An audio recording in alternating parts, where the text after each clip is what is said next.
Alright, so today we're going to be deriving the formula for sine of x over 2, or as you might want to call it, the half angle identity for a sine function. So to do this, we're actually going to use a little bit of a hack. And that hack is, we're going to use the double angle identity for the cosine function. In other words, we're going to use the cosine of 2 theta formula. So before I go more into detail, let me write the formula first, and maybe you'll be able to see what we're going to do. So we know that cosine of 2 theta is equal to 1 minus 2 sine squared theta. And I'm using this version of a formula, this version out of the 3 possible versions. I'm using this version of the formula, the identity, for a good reason, because that's the only one with the sine function in it, right? And well, I kind of lied. Okay, so we know that cosine 2 theta is also equal to cosine squared theta minus sine squared theta, but we don't want a cosine theta in there either. We want a sine theta all by itself, right? Because what we're gonna do, right? We're gonna do a big brain move. We're gonna say that theta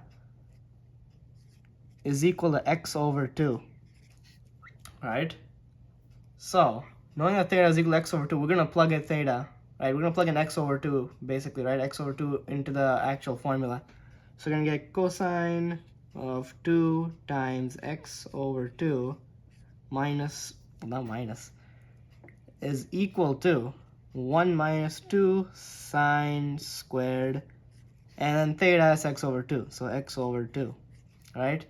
Now you'll be able to see where we're going, because this 2, right, the multiplication division, they cancel out. We end up with cosine x, but we have a x over 2 right here, right? So what we could do is we could just isolate, right? We could just solve for sine of x over 2 and we'll be done, right? That'll be our half angle identity. So I think we're gonna do just that.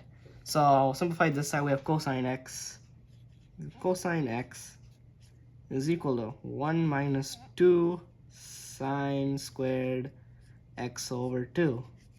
So we have that. We can easily solve for sine of x over 2. We can just subtract by 1 on both sides.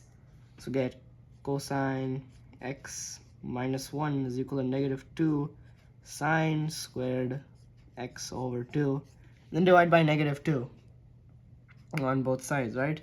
So you get sine squared x over 2 is equal to 1 minus cosine x over 2, right? And we take the square root of both sides now because we have the sine squared, right?